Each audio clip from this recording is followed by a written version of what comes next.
भाई म्यूट पे है। या टेम्पलेट हमने देखा था कि how to create a template and what is the benefit of creating a template. ठीक है, टेम्पलेट क्रिएट करना बहुत सिंपल है। एक वर्चुअल मशीन जब पूरी रेडी हो जाए फर्स्ट टाइम तो उसको right click clone to template, एक नया टेम्पलेट बना दो।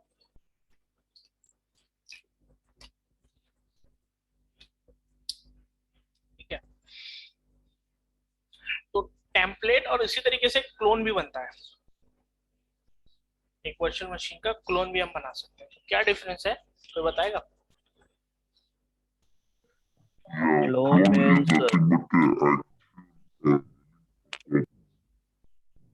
भाई क्लोन बोले तो it's actual copy of running virtual machine. Correct. और टेम्पलेट होता है the offline copy of a virtual machine. तो दोनों की यूज केस क्या है? लाइक इन टेस्टिंग और production we can use clone. जैसे एप्लीकेशन रनिंग रहता है तो टेम्पलेट बोले तो like if customer ask for the same configuration we हम बोलेगा कि with the same storage with the same RAM, तो टेम्पलेट बना के रख लेंगे तो इट्स क्या बोलते हैं, टाइम एफिशिएंसी रहता है इसमें। तो टाइम टाइम बच सेविंग, जाता है इसमें। टाइम सेव हो जाता है, एफर्ट टाइम सेव हो सेविंग, जाता है, टाइम बहुत कम टाइम में हम प्रोडक्ट से एक मशीन बना सकते हैं। बार बार सेम स्टेप फॉलो नहीं करना पड़ेगा कि फिर से विंडोज इंस्टॉल करो, फिर से उस पर सब चीजें डालो, प्रीरिक्विजिट ये वो। ठीक है, तो टेम्पलेट से बड़ी आसानी होती है। क्लोन किस लिए यूज होता है? वो इसलिए होता है कि जैसे लेट से प्रोडक्शन में कोई एप्लीकेशन चल रही है और कोई नया पैच या कोई नई एप्लीकेशन या कुछ उसमें लेटेस्ट फर्मवेयर या कुछ अपडेट करना है उन्हें एप्लीकेशन रिलेटेड, तो instead of doing on the production virtual machine उसकी एक क्लोन बनाएंगे, उसको नया आईपी देंगे और उसको एक नए उसको सेम चीज वैसी सब कुछ सेटअप रहेगा, बस उस पर टेस्टिंग कर लेंगे। तो टेस्टिंग पर्पज के लिए क्लोन बनाते हैं जनरली। प्रोडक्शन में अगर करेंगे उसका अगर कुछ इम्पैक्ट हुआ या इशू आया तो प्रॉब्लम हो जाएगी, तो उसको पे प्रोडक्शन पे नहीं करते, लेकिन प्रोडक्शन जैसा ही क्लोन ले लेंगे फिर उस पर हम टेस्टिंग कर लेंगे। तो टेस्टिंग पर्पज के लिए यूज होता है टेम्पलेट, सॉरी क्लोन। क्लोन यहाँ का ऑप्शन यहाँ से आएगा, clone, clone to virtual machine. ठीक है, एक मशीन लिनक्स वन है, इसका एक आप क्लोन बना सकते हो। इसको नाम दे दो लिनक्स वन क्लोन। ठीक है,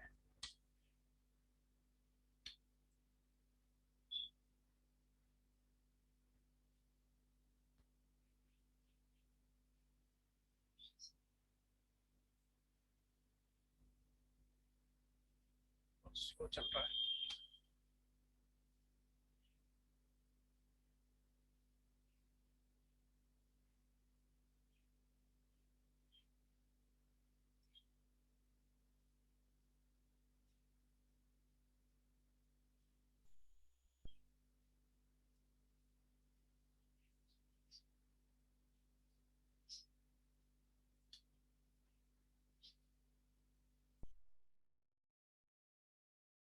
इसको होने देते हैं, will continue, will not wait for it.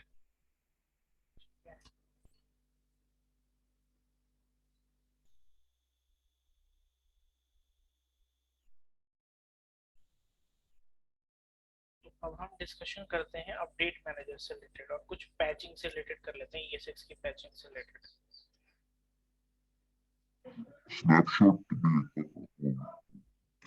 ये मुजाहिद एक बार डिस्कनेक्ट करके कनेक्ट करना, तुम्हारी ऑडियो क्लियर नहीं आ रही है या फिर हेडफोन में प्रॉब्लम है मेरे ख्याल से। सो वो स्नैपशॉट के बारे में, हाउ टू टेक हाँ स्नैपशॉट हाँ, लग रहा है वैसे। अब क्या आवाज है। Correct correct.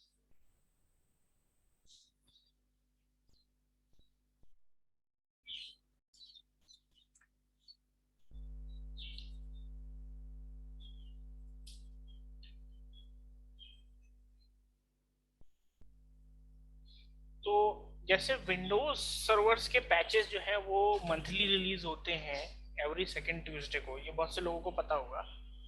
ऐसा VMware में ESX या vCenter के पैच में नहीं होता है, मंथली नहीं होता है इसमें। एज एंड व्हेन रिक्वायर्ड तब पैच रिलीज होते हैं जनरली। ठीक है, विंडोज के पैच में हम केबी बोलते हैं, ठीक है, केबी नंबर। जैसे मैं अगर आपको यहाँ पे दिखाऊं appwiz.cpl विंडोज के पैच के बारे में,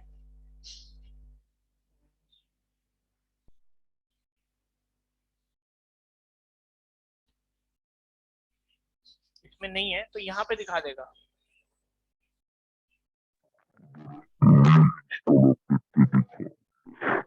मुझे एक बार डिस्कनेक्ट करो, तुम्हारी ऑडियो नहीं आ रही, डिस्कनेक्ट करके दोबारा कनेक्ट करो या फिर फोन से ज्वाइन करो, फोन से ज्वाइन करो, आवाज नहीं आ रही। अभी आ रही? हाँ अब क्लियर है। वी अब आ रही है, इंस्टॉल बोला था। आर्टिकल्स। हाँ तो केबी हम यहाँ देख सकते हैं अगर कुछ इंस्टॉल्ड होगा इन विंडोज। इसी तरीके से ESX का जो होता है उसको बिल्ड नंबर बोलते हैं, यहाँ पे केबी नंबर बोलते हैं विंडोज के पैचेस का, और ESX के जो पैचेस होते हैं या vCenter के जो पैचेस रिलीज होते हैं उसको बोलते हैं। जैसे ये रहा माइक्रोसॉफ्ट विंडोज अपडेट, ये केबी नंबर है, ठीक है, कब इंस्टॉल हुआ, क्या हुआ, ये सब उसकी इंफॉर्मेशन आ जाएगी। ये हो गया माइक्रोसॉफ्ट के पैचेस के बारे में। इसी तरीके से ESX में अगर आप देखें, डुप्लीकेट,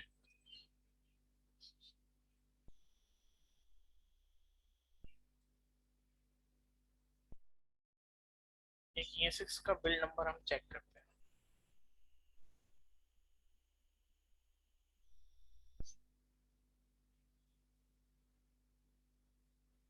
स्लो हो गया सिस्टम।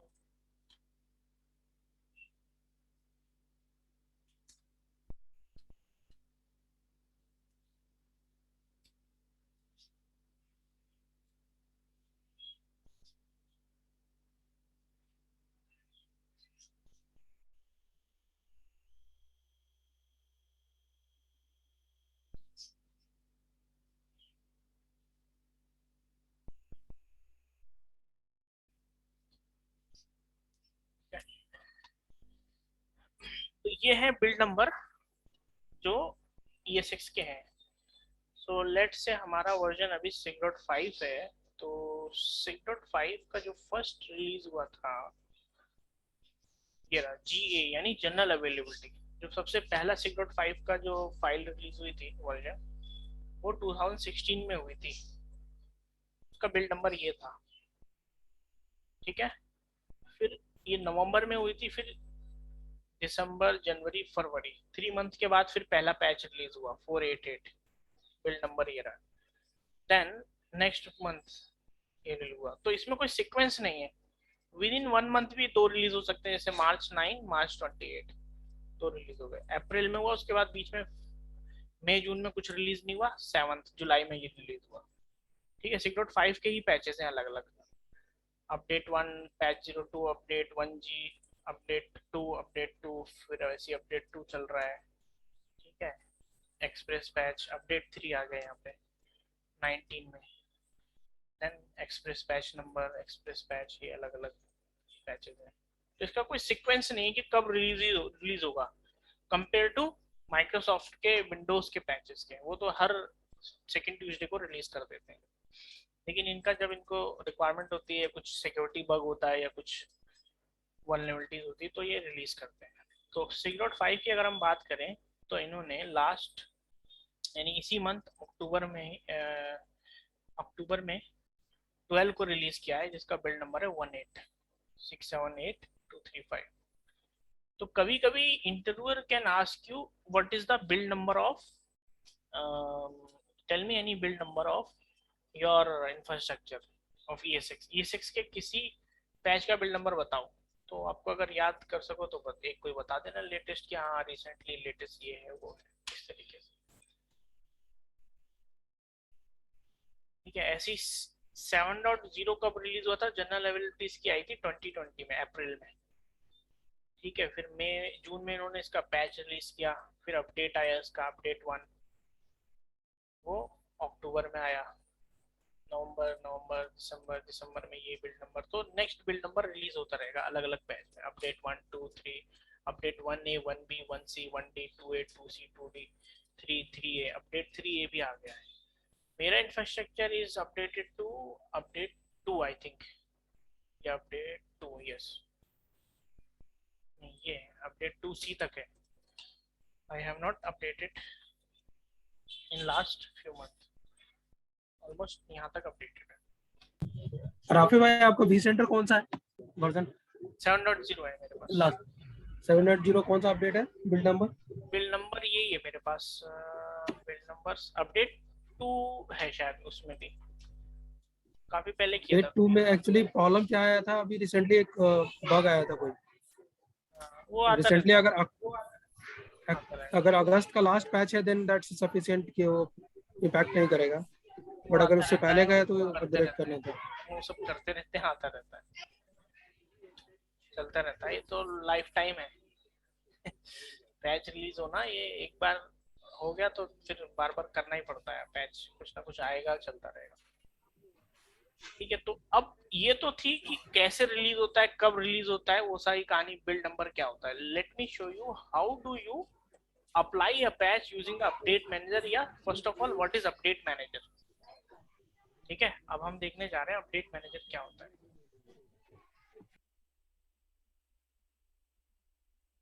Give me 1 minute.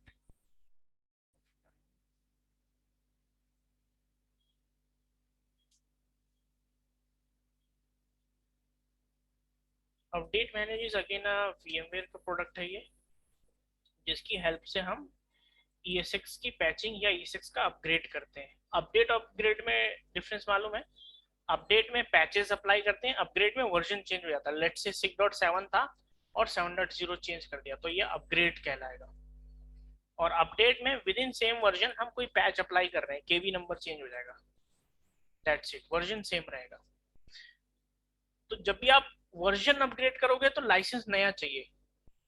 6.7 से आप 7.0 पे जा रहे हो तो नया लाइसेंस चाहिए, लेकिन 6.7 के किसी एक बिल्ड नंबर से नेक्स्ट बिल्ड नंबर पे जाओगे तो you don't need a new license, right. ये है विंडोज में भी होता है. विंडोज 12 है, 12 का पैच अप्लाई करते रहो, सेम लाइसेंस चलता रहेगा. जैसे विंडोज 12 से 16 पे आओगे तो नया लाइसेंस चाहिए. सिमिलरली इसमें भी जब वर्जन चेंज होगा तो अपग्रेड होगा, और अपग्रेड में you need a new licence.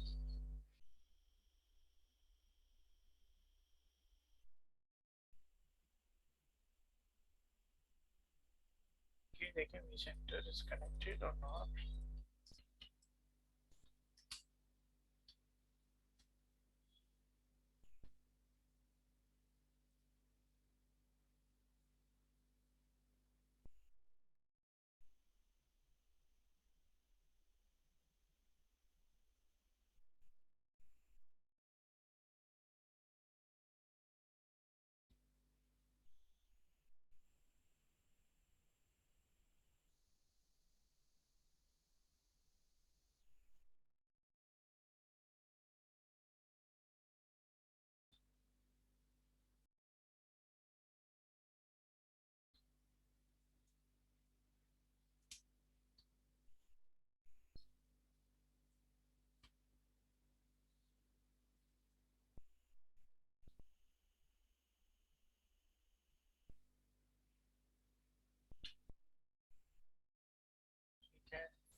तो एक्चुअली इसमें हमने अभी अपडेट मैनेजर इंस्टॉल नहीं किया है, so let me see if I can quickly install update manager.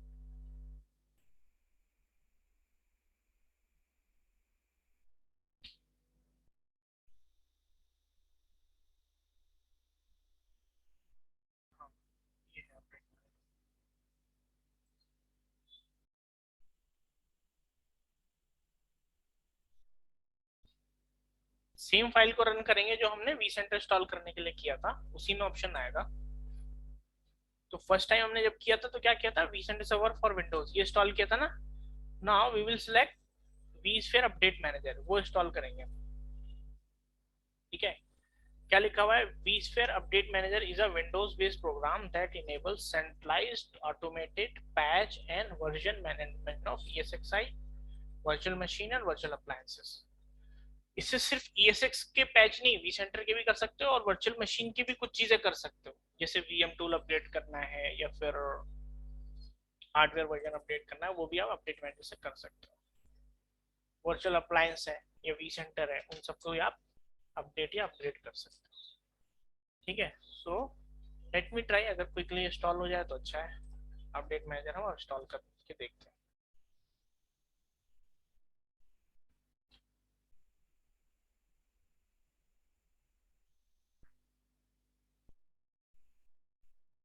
Meanwhile, I wanted to show you a video, quick video on installation of update manager। इसको हम अपने को होने देते हैं बैकएंड में। सेम वही फाइल ले ली, ठीक है, अपडेट मैनेजर इंस्टॉलेशन पे लगा दिया। Next next. जब अपडेट मैनेजर इंस्टॉल करते हो तो ये किस वीसेंटर के साथ काम करेगा उसका आईपी और एडमिन क्रेडेंशियल देना पड़ेगा, ठीक है। इन्होंने वीसेंटर का नेम और क्रेडेंशियल दे दिया। डेटाबेस आप एक्सटर्नल भी इंस्टॉल कर सकते हो या एम्बेडेड भी यूज कर सकते हो।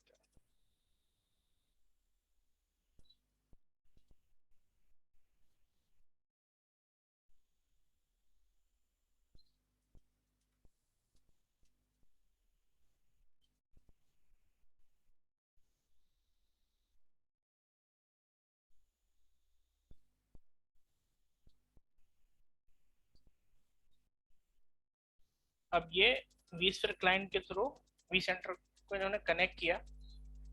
ये पुराना वर्जन है एक्चुअली, इसलिए थोड़ा सा अलग सा डिफरेंस आ रहा है। इसके बाद एक प्लगइन इंस्टॉल किया इन्होंने vCenter का।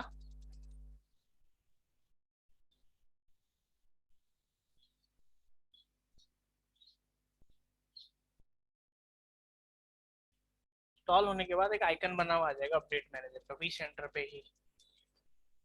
वहां से आपको ये समझना है step: download patches, create a baseline और attach a baseline, scan the inventory, review the compliance and then remediate। Download patch मतलब vCenter की वेबसाइट से जाके जो भी लेटेस्ट पैच आप इंस्टॉल करना चाहते हो वो डाउनलोड कर लो, ISO फाइल या zip फाइल। नेक्स्ट एक बेसलाइन क्रिएट करोगे। बेसलाइन मतलब देखो ये ग्राफिक्स में इन्होंने समझाया बड़ा अच्छा सा, ठीक है। सेकंड मैं इसका एक स्नैप ले लूं।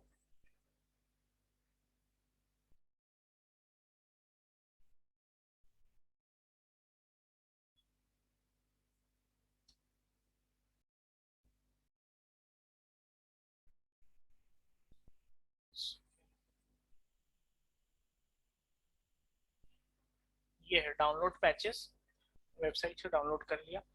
Create a baseline. बेसलाइन में क्या करेंगे, एक हम फॉर एग्जांपल एक क्लस्टर पे एक सिमिलर टाइप के पैचेस सारे ESX पे हमें इंस्टॉल करना है। एक कंप्लायंस होता है ना कि क्लस्टर में हर ESX का पैच या वर्जन लेवल सेम होना चाहिए। तो हमने एक बेसलाइन डिफाइन कर दी कि ये मेरा पैच है जो मैं सब पे इंस्टॉल करूंगा, ठीक है। फिर उस बेसलाइन को हर ESX पे अटैच कर दिया, यानी इसके अगेंस्ट में स्कैनिंग करूंगा कि अगर होस्ट इस पर्टिकुलर लेवल तक है तो ठीक है, नहीं तो मुझे रेमिडिएट करना पड़ेगा। फिर स्कैनिंग होगी, इसमें स्कैन ऑप्शन आता है। स्कैनिंग से क्या होगा, वो देखेगा कि जो बेसलाइन में आपने पैच वर्जन डाला है और जो अभी एग्जिस्टिंग है उसमें डिफरेंस है या सेम है। आ जाएगा नॉन कंप्लायंट अगर वो उससे कम होगा। देन रिव्यू कंप्लायंस, उसमें रिजल्ट दिखाएगा। देन रेमिडिएट में क्या होगा, एक्चुअली कॉपी होके इंस्टॉल हो जाएगा, ये 6 के पैचेस इंस्टॉल हो जाएंगे। A baseline is a set of patches and update against with which the compliance of host or virtual machine is assessed। Assessment होगा यानी इससे कंपैरिजन होगा, ठीक है। तो ये बेसिक सा एक आउटलाइन है कैसे हम करते हैं।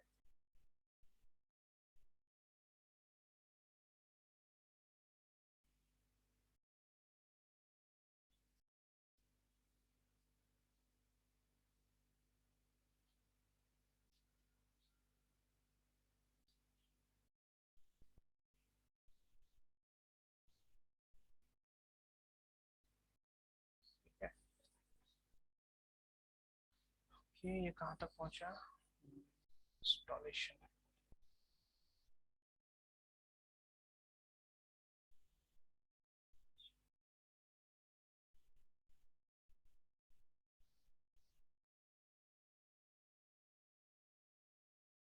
अभी यहाँ पे अगर आप देखो तो यहाँ पे कोई अपडेट मैनेजर का आइकन नहीं है, राइट। जब आप इंस्टॉल कर लोगे प्लगइन वगैरह सब चीज इंस्टॉल हो जाएगी तब आपका यहाँ पे आइकन आ जाएगा अपडेट मैनेजर।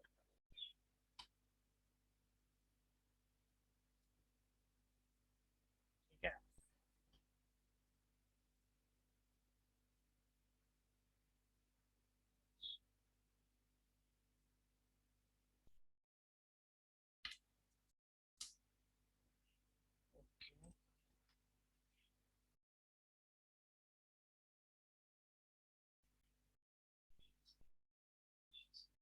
इसको होने देते हैं इंस्टॉल, वेट नहीं करते, हम नेक्स्ट टॉपिक उठा लेते हैं।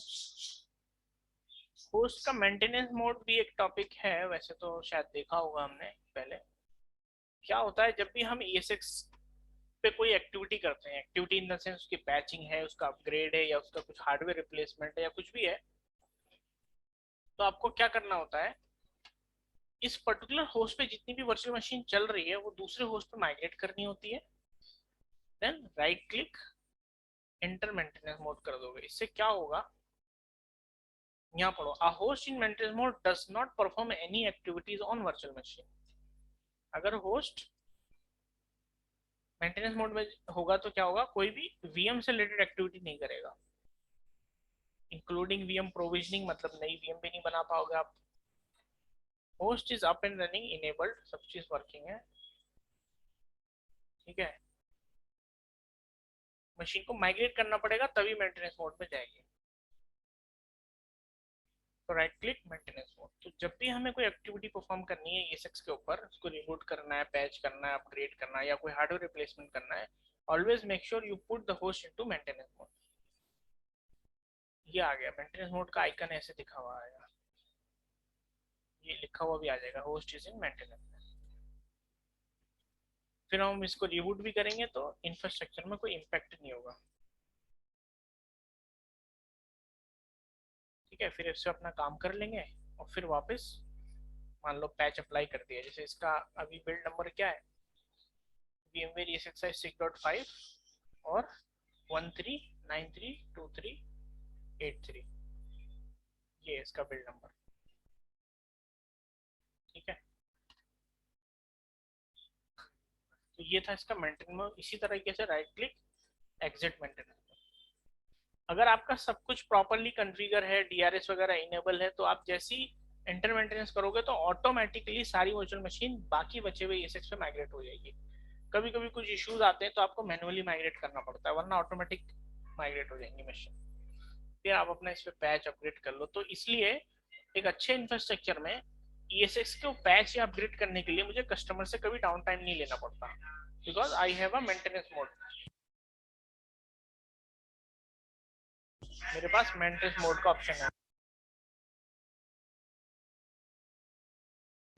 तो जिसकी वजह से डाउन टाइम नहीं चाहिए। ESX को पैच करो, अपग्रेड करो, रिबूट करो, मशीन पे कोई इम्पैक्ट नहीं है, तो कस्टमर से कोई डाउन टाइम नहीं लेना पड़ता है। ये बहुत अच्छी चीज है VMware एडमिन के लिए, डाउन टाइम नहीं चाहिए होता है। हाँ, कहीं कहीं ऐसे इंफ्रास्ट्रक्चर होते हैं शेयर्ड स्टोरेज नहीं है तो फिर vMotion नहीं होगा तो मशीन माइग्रेट नहीं होगी, या फिर बहुत हैवी लोडेड क्लस्टर है, एक भी होस्ट जो है वो आप सारी VM दूसरे पे माइग्रेट नहीं कर सकते क्योंकि दे आर ऑलरेडी 90+, 80+%, 85% यूटिलाइज, तो मशीन दूसरे होस्ट पे नहीं जाएंगी। तो ये poor planning, poor infrastructure management होता है।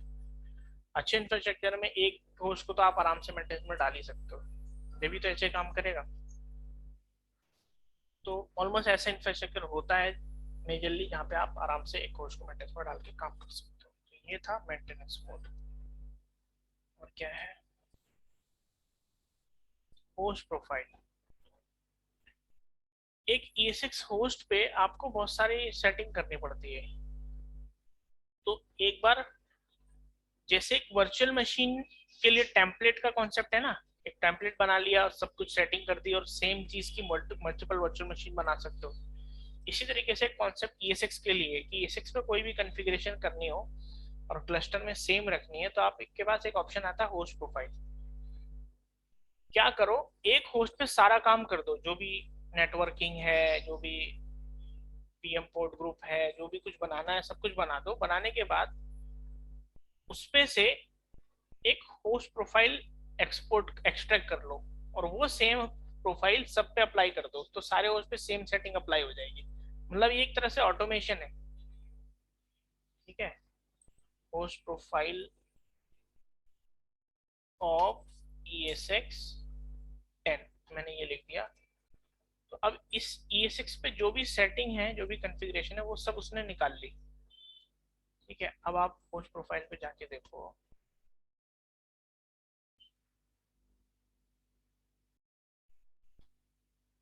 एक होस्ट प्रोफाइल आपको यहाँ दिखने लगेगा।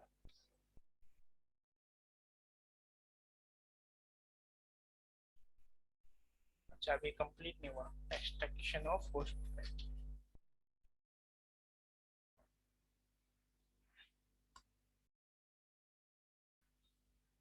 तो होस्ट प्रोफाइल जब एक बार एक्सट्रैक्ट हो गई, उसके बाद फिर आप क्या करोगे, वापस जाओ ESX पे,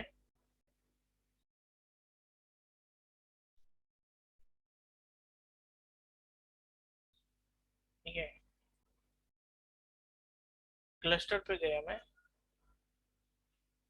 अटैच होस्ट प्रोफाइल, तो वो सारी सेटिंग, वो सारी कॉन्फ़िगरेशन पूरे क्लस्टर पे मैं अटैच कर दूंगा और हर होस्ट पे अप्लाई कर दूंगा। तो क्या होगा, सारे होस्ट पे वो सेम सेटिंग आ जाएगी जो होस्ट प्रोफाइल में थी।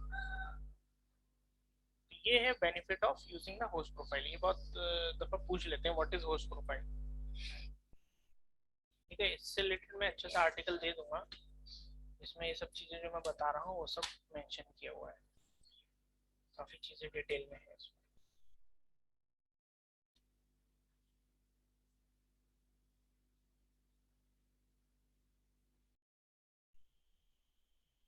ठीक है, ये आ गया, रेडी हो गया है हमारा। देखते हैं, शॉर्टकट होस्ट प्रोफाइल, और ये रहा एक्सट्रैक्ट होके आ गया, ये रहा होस्ट प्रोफाइल, ठीक है। इसमें कुछ चेंजेस करने हैं तो आप एडिट भी कर सकते हो इसको, edit host profile.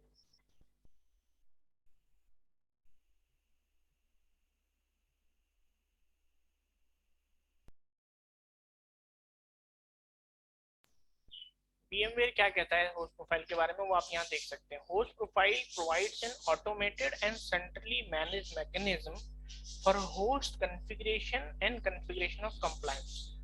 Host profile can improve efficiency by reducing reliance upon repetitive manual tasks।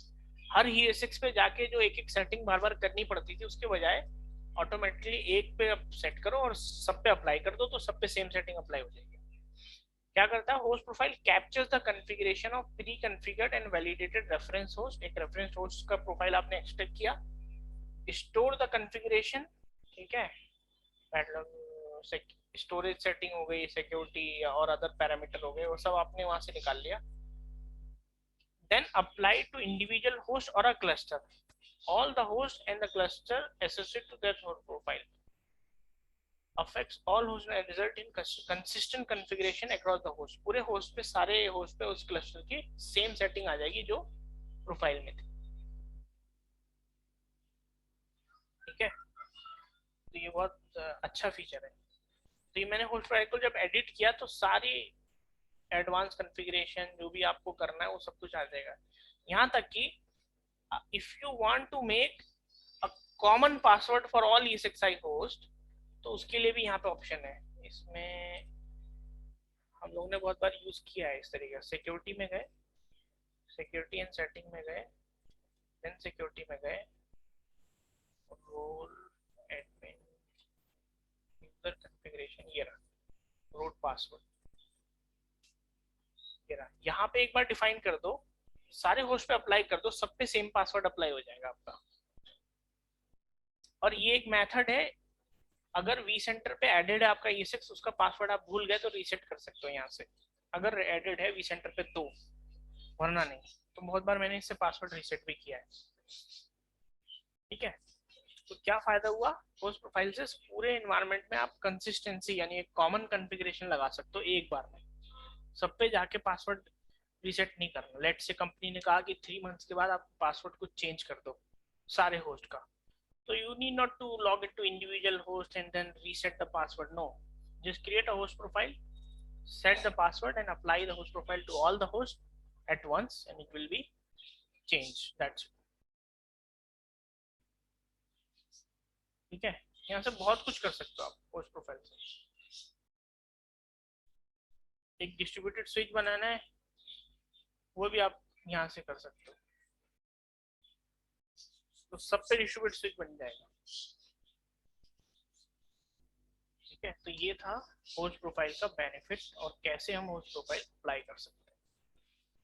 ये हो गया. और क्या है,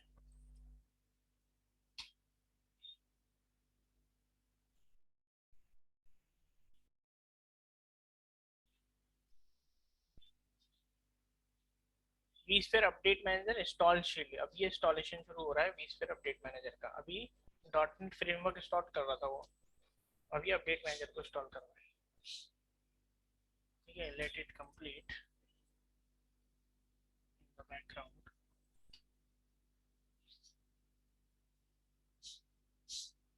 होस्ट प्रोफाइल का कॉन्सेप्ट क्लियर हुआ? Any question?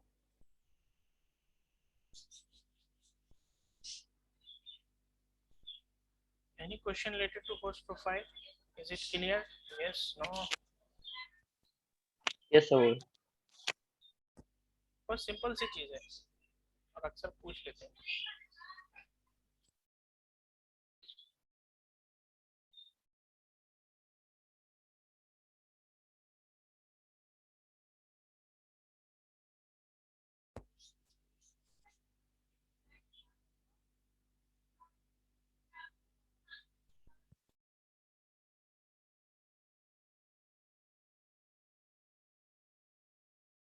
ऐसे ही आ रहा था ना उसमें वीडियो में ऑप्शन.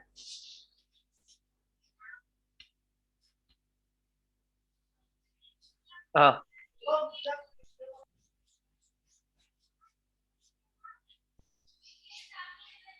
यही है आईपी हमारे वीसेंट्री का. 480 user name,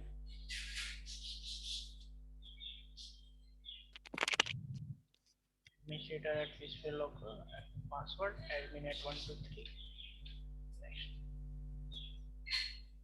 use an existing supported database.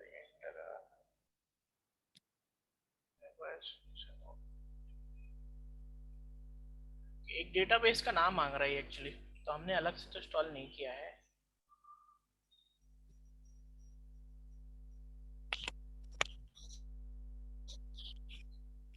Okay, इसके साथ ही रहेगी वो फाइल की.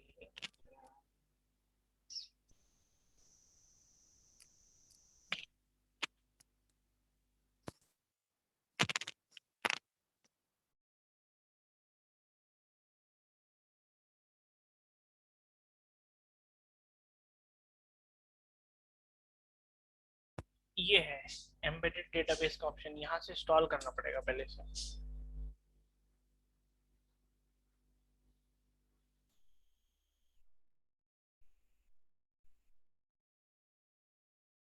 ठीक है, अब ये सिक्वल भी इंस्टॉल कर रहा है.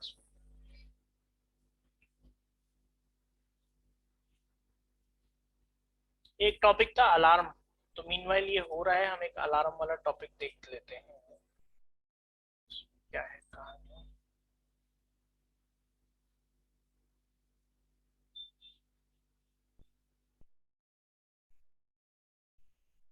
एक तो इंडिविजुअल E6 पे जब आप मॉनिटर में जाओगे तो अगर उससे रिलेटेड कोई इशू या जनरेट हुआ होगा तो इशू इन अलार्म में आपको यहाँ पे दिखा देगा.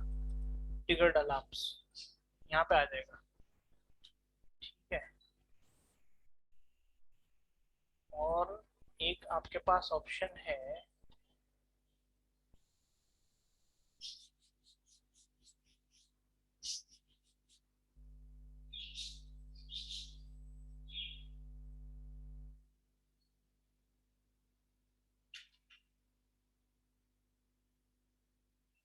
जहाँ रोल्स एंड परमिशन भी रह गई.